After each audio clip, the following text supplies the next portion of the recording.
నమస్కారం. నా పేరు కొమరవెల్లి నరసింహులు. కవి, రచయిత. గ్రామం మర్పడగ, జిల్లా సిద్దిపేట. ప్రపంచ తెలుగు కవితా వాహిని మరియు D10 వరల్డ్ ఛానల్ అధికార బృందంకు హృదయపూర్వక ధన్యవాదాలు. నా శీర్షిక రైతే రారాజు. వాల్మీకి శోకానికి శోకం మూలమైతే రైతన్న కన్నీరు దేశానికి అరిష్టం.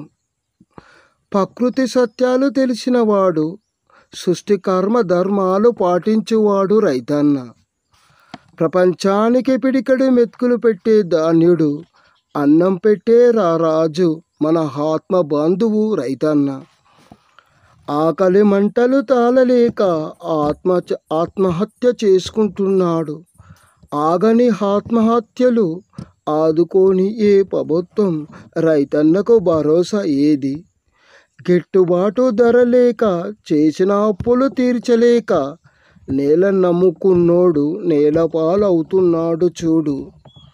రైతన్నకు ఎందుకు ఈ శాపం?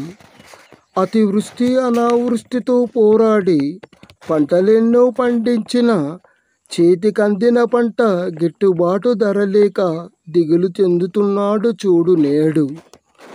కాడెద్దుల బ్రతుకు తన చెమటతో భూమి సేద్యం చేసి, గంజి గట్క కడుపు మార్చుకొని కన్నీరు కార్చుతూ పంటలు పండిస్తుంటే, కాలం కన్నెర్ర చేస్తుంటే, కాలం కలిసి రాక రైతన్నకు కన్నీరే మిగులుతుంది నేడు.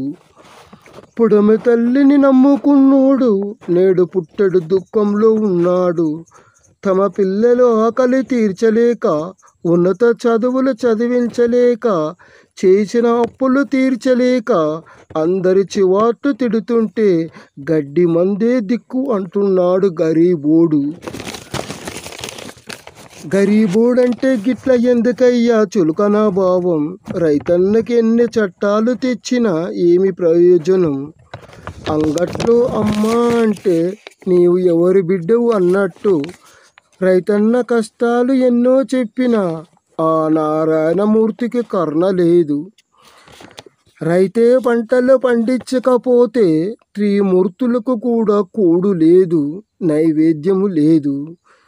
ఈ సత్యం ధర్మం నీతి మరిచినవాడు, మానవత్వం లేనివాడు, మనిషిని మనిషినిగా చూడనోడు